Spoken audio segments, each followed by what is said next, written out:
Terkait dengan materi kita kali ini, Bapak Ibu, selanjutnya terkait dengan tipe produktivitas kerja, seseorang dikatakan produktif dengan 4 kriteria, ya. Empat ada tadi berkaitan dengan eh, seba- seberapa efisien dia dalam bekerja, ketika dia diberikan waktu yang singkat, kemudian eh, diberikan pekerjaan, kesempatan, tetapi dalam waktu yang singkat, itu bagaimana hasilnya, kemudian yang kedua, capital productivity, bagaimana dia bisa mendapatkan pengembalian modal secara besar ataupun profit, ya, benefit yang besar ketika dia sudah mengorbankan modal dalam jumlah yang tertentu. Kemudian dilihat dari materialnya, kalau di sini lebih gampangnya ketika kita bisa pakai ilustrasi perbandingan antara output dengan input ini, kita bisa pakai ilustrasi saat kita jualan kulaan, kita kulaan barang yang banyak, tetapi ternyata kita bisa menjualnya sedikit. Berarti itu kerja kita tidak dikategorikan sebagai produktif. Kerja kita dikategorikan produktif jika kita kulaannya sekian, kita bisa menjualkannya setara dengan atau mungkin mendapatkan hasil yang lebih tinggi dari apa yang eh, modal yang kita korbankan. Kemudian yang terakhir di sini ada total faktor productivity, di mana tipe yang mengukur perbandingan faktor-faktor di luar input yang digunakan dalam produksi yang mempengaruhi output. Jadi seperti faktor teknologi, ekonomi, budaya, inovasi, dan kebijakan ekonomi.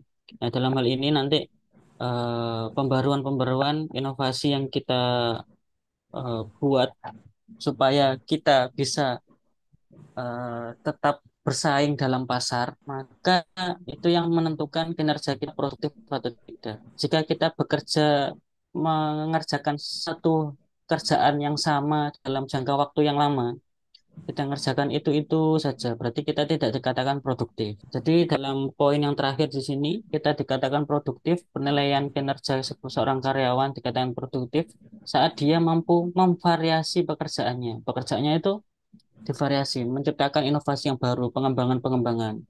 Padahal di posisi yang sama. Misalkan di posisi karyawan, marketing, misalkan waktunya dia itu menjualkan barang. Tapi kalau dia caranya itu saja berarti dia tidak produktif. Kalau dia mampu berinovasi, oh saya pakai strategi ini, saya pakai strategi yang lain. Dalam dalam periode penjualan selanjutnya, saya pakai ada inovasi baru, saya dapat ide untuk menjualkan barang dengan cara yang berbeda lagi. Itu berarti kinerjanya dikatakan produktif. Jika menurut indikator atau aspek yang poin keempat. Dalam hal ini pada kolom warna orange, Bapak Ibu. Jadi terkait dengan inovasi ketika dia bekerja, pemanfaatan teknologi, ekonomi, ataupun dia bisa membaca perubahan budaya. Karena pada dasarnya strategi strategi yang ada dalam bisnis, Bapak Ibu, atau dalam rencana bisnis, pengembangan strateginya itu biasanya ada dua, yaitu disiplin dan fleksibilitas.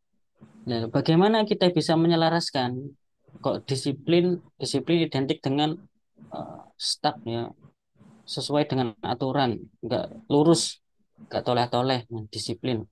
Tapi ada lagi yang fleksibilitas, fleksibel, dinamis. Lalu bagaimana kita bisa menyampurkan kedua prinsip dalam strategi bisnis tadi, antara disiplin dan fleksibilitas dalam satu pekerjaan yang sama, dalam satu usaha yang sama.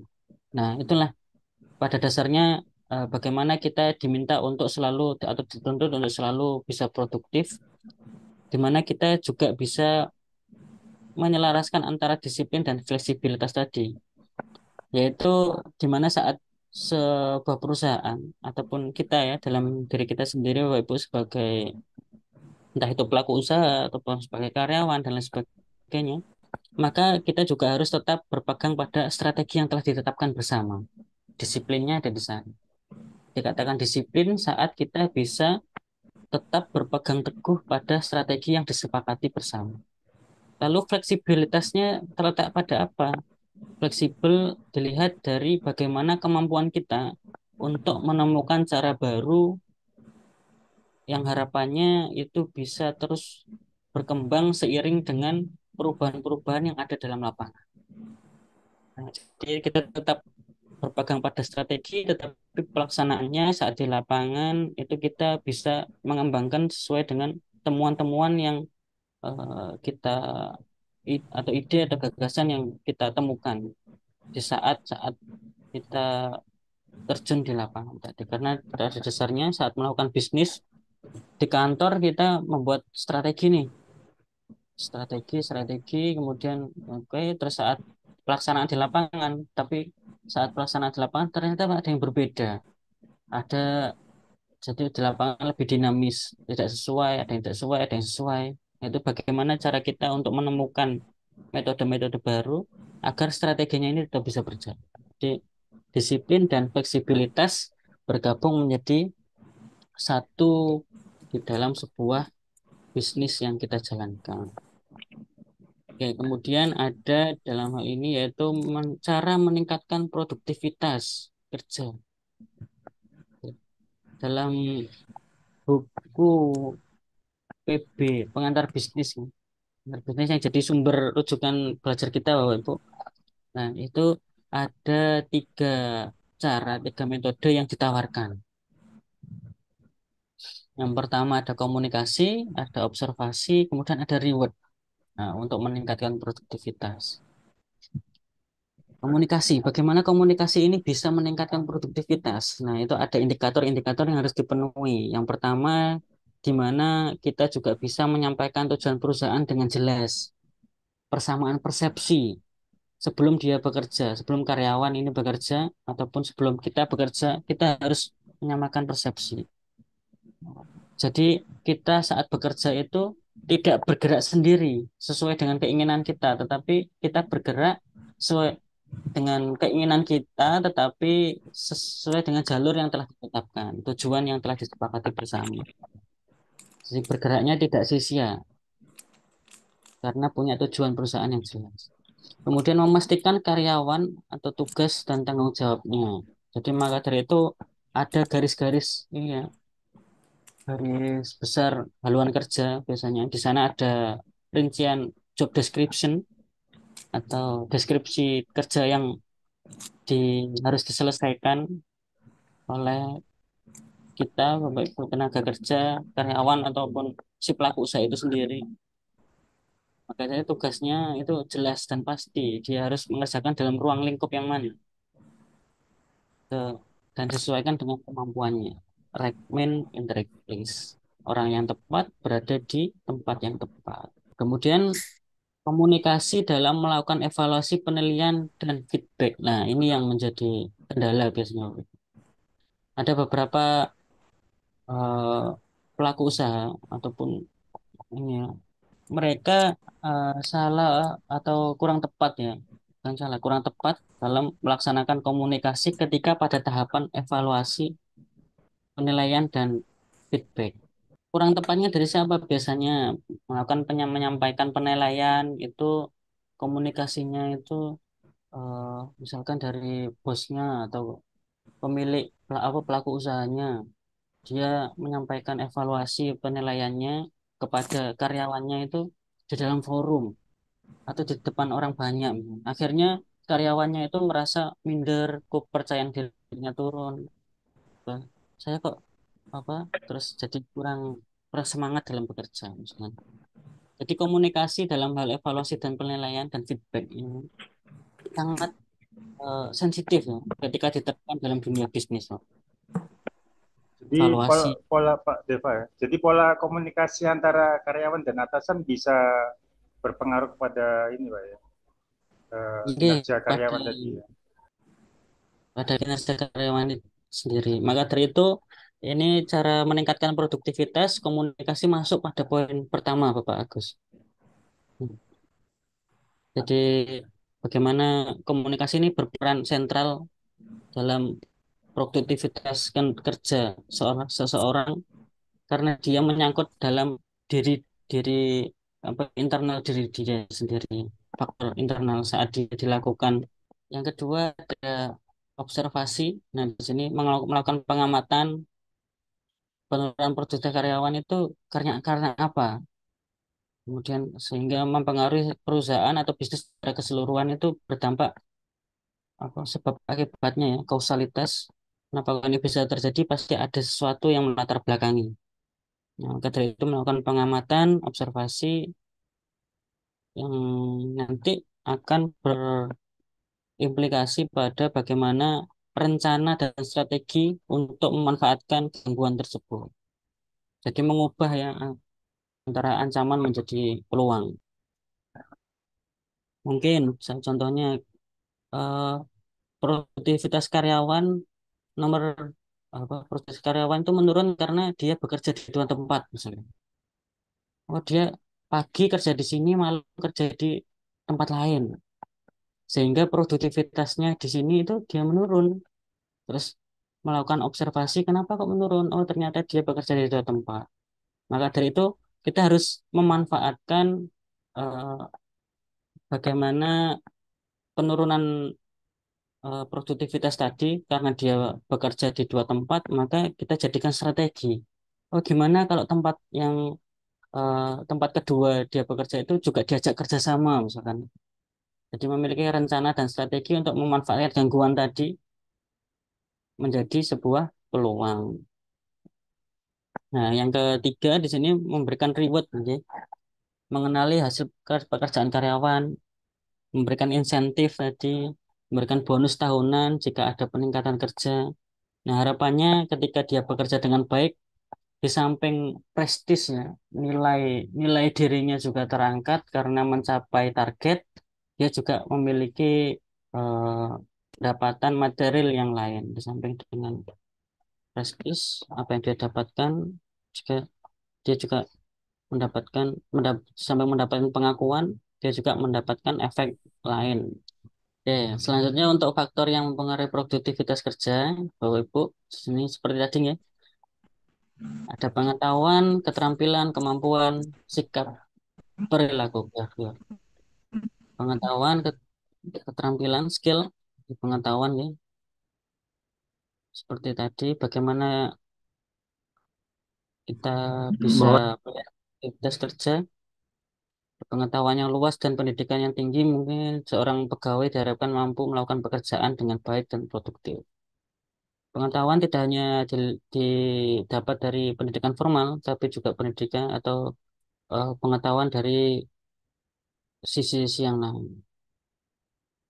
Dan keterampilan, dan ini keterampilan seorang untuk menyelesaikan pekerjaan secara teknis, ini secara konsep mungkin bagus, pengetahuannya bagus, tapi dia tidak terampil dalam mewujudkannya, itu juga mempengaruhi produktivitas kerja. Kemampuan nih, abilities, abilities, kemampuan terbentuk dari sejumlah kompetensi yang dimiliki pegawai.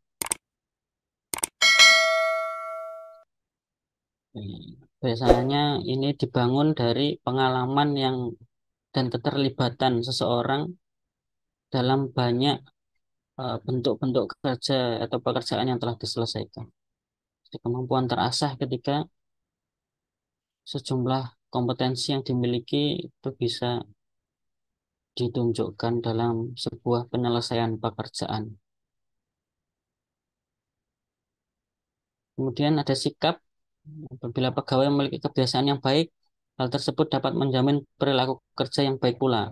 Nah, ini secara teori linier. Jadi kalau kita menerima karyawan mungkin, jadi kenapa kok ada seleksi wawancara? Karena dalam wawancara itu kita bisa lihat atau bisa menilai dari sisi sikap atau attitude.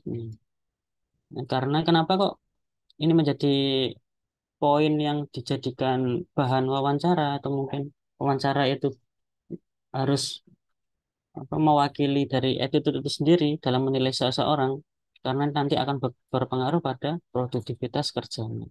Bahkan tidak hanya mempengaruhi produktivitas dirinya sendiri. Saat dia masuk bisa mempengaruhi produktivitas kerja sekitarnya. Entah itu teman atau mungkin lingkungan pekerjaannya itu akan terpengaruh. Saat dia berhasil menjualkan barang, misalkan, akhirnya teman-temannya akan secara beban moral ya, pasti seseorang itu ingin meraih hal yang lebih harusnya. Nah, maka dari itu saat temannya berhasil, oh jadi yang lain juga tergugah untuk ingin menjualkan barang-barang yang sama. Oh ternyata ini bisa dijualkan sehingga motivasinya akan bertambah. Kemudian berbeda juga dengan contoh ilustrasi negatif, misalkan sikap itu tuh kalau berangkatnya siang, pulangnya duluan. Nah, kayak gitu. Terus teman-temannya itu melihat loh itu datangnya siang, pulang duluan. Tapi dibiarkan. Oh berarti saya juga ikut gitu nggak apa-apa. Ternyata dipraktekkan nggak apa-apa. Akhirnya yang telat jadi dua. Kemudian yang dua itu dibiarkan terus mempengaruhi temannya akhirnya bisa satu divisi. Satu divisi nanti telat semua.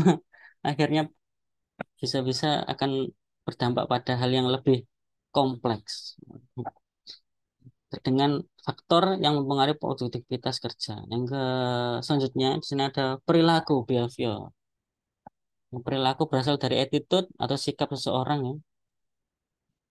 Sikap yang baik akan menghasilkan perilaku yang baik. Oke, saya rasa untuk perilaku sudah cukup jelas. Kemudian terkait dengan mengelola tenaga kerja, jadi kita harus bisa menyelaraskan terkait dengan tanggung jawab beban kerja yang diberikan dengan eh, karakteristik orang yang diberikan pekerjaan. Wah, itu perkembangan teknologi makin membuat para pekerja meminta tempat kerja yang lebih fleksibel, dimanapun bisa ya. Dengan alasan jika yang penting pekerjaannya selesai, nggak perlu berangkat kerja, nggak perlu ketemu atasan, bisa dikerjakan. Yang penting bisa dikerjakan dari rumah. Kemudian pekerjaannya selesai, ya udah. Biasanya gitu. Tapi pada dasarnya di sini seseorang akan menginginkan tempat pekerjaan sesuai dengan apa yang dia kehendaki, bekerja, waktu bekerja juga sesuai apa yang dia inginkan, Bapak Ibu. Jadi tenaga kerja alternatifnya, keuntungannya memiliki kemampuan teknis yang tinggi karena bekerja di luarnya. Maka dari itu daya tangkapnya harus lebih cekatan seharusnya. Dapat melaksanakan berbagai macam aktivitas perusahaan, meningkatkan performa, memerlukan sedikit biaya dibanding pekerja tetap karena dia tidak ada uang transport untuk datang ke perusahaan misalkan ke tempat kerja ataupun tidak ada uang makan misalkan ketika dia bekerja sampai sore atau sampai lembur misalkan tidak ada uh, variabel cost yang lain.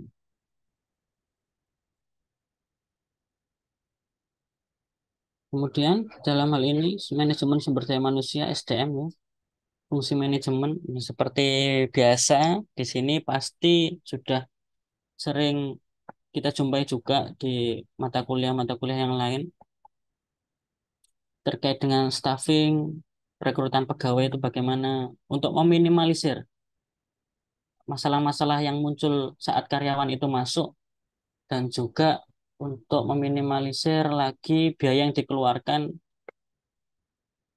dengan dilaksanakannya kegiatan seperti training dan development atau kegiatan pengembangan yang lain. Dan ada evaluasi berkaitan dengan penilaian kinerja, tenaga kerja, kompensasi, seperti tadi ya, Ibu, perencanaan pemberian imbalan didasarkan pada apa, kemudian pelatihan, training dan development ya, untuk menyamakan persepsi, kemudian menyampaikan karakteristik dan budaya bisnis yang ingin diterapkan,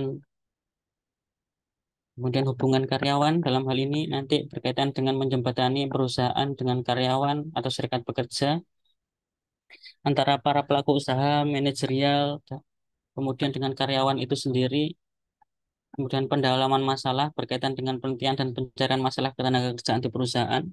Ini yang biasanya nanti menjadi faktor utama dalam berjalannya sebuah badan usaha ataupun bisnis yang ingin kita geluti, Bapak Ibu. Jadi masalah-masalah yang mungkin terjadi, biasanya karyawan itu eh, merasa keberatan dalam aspek apa. Nah, itu perlu ada penelitian dan pencarian masalah terlebih dahulu. Kemudian berkaitan dengan upaya perlindungan karyawan dengan menciptakan lingkungan kerja yang aman. Itulah kenapa kok perusahaan perlu muncul atau perlu diadakannya K3, keselamatan kerja. Oke. Kemudian ada teknik pengukuran kerja, diukur dari beberapa alat, ini alat ukurnya seperti ada pada gambar ya Bapak Ibu.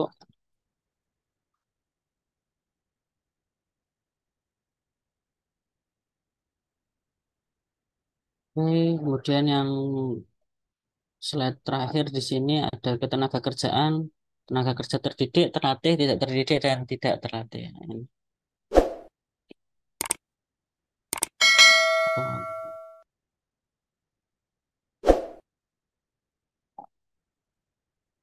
Dan yang terakhir mungkin masalah ketenaga kerjaan yang menjadi ilustrasi kita supaya kita bisa menetapkan motivasi apa yang ingin kita sampaikan kepada karyawan yang punya beberapa kendala ketika dia melaksanakan pekerjaan yang sudah diberikan. Sehingga terkait dengan masalah ketenaga kerjaan, lapangan kerja yang rendah, jumlah angkatan kerja yang produktif tidak sebanding dengan jumlah lapangan kerja yang tersedia, sehingga biasanya setiap orang ini karena lapangan kerjanya terbatas, sedangkan setiap lulusan itu banyak, orang-orang akhirnya banyak yang tidak punya pekerjaan, sehingga dia mau bekerja apapun pekerjaannya, meskipun tidak sesuai dengan bidang yang dia kuasai. Nah, jika dia bekerja tidak sesuai dengan bidang yang dia kuasai, lalu nanti motivasi produktivitasnya seperti apa? Nah, itu yang menjadi eh, tantangan bagi perusahaan atau bisnis nih, ketika menempatkan seseorang tidak pada bidang yang dia kuasai, maka perusahaan perlu melakukan penyesuaian kerja ketika tenaga kerja atau karyawan tadi baru masuk. Ya, entah diberikan training dan development atau magang 6 bulan terlebih dahulu untuk bisa penyesuaian, atau mungkin nanti diberikan pelatihan intens selama 2 minggu misalkan. Jadi dia terbebas dari beban kerja, tetapi dia harus menyelesaikan tugas-tugas eh, di awal dia masuk terlebih dahulu sebagai bentuk penyesuaian. Kemudian banyaknya pengangguran ya, seperti tadi tingginya jumlah penduduk dan tidak diikuti dengan lapangan kerja yang cukup ya, hampir sama seperti lapangan kerja yang rendah. Jika di lapangan kerja yang rendah ini tidak sesuai kualifikasi, di pada banyak pengangguran ini dia asal mendapatkan pekerjaan yang penting bekerja terlebih dahulu.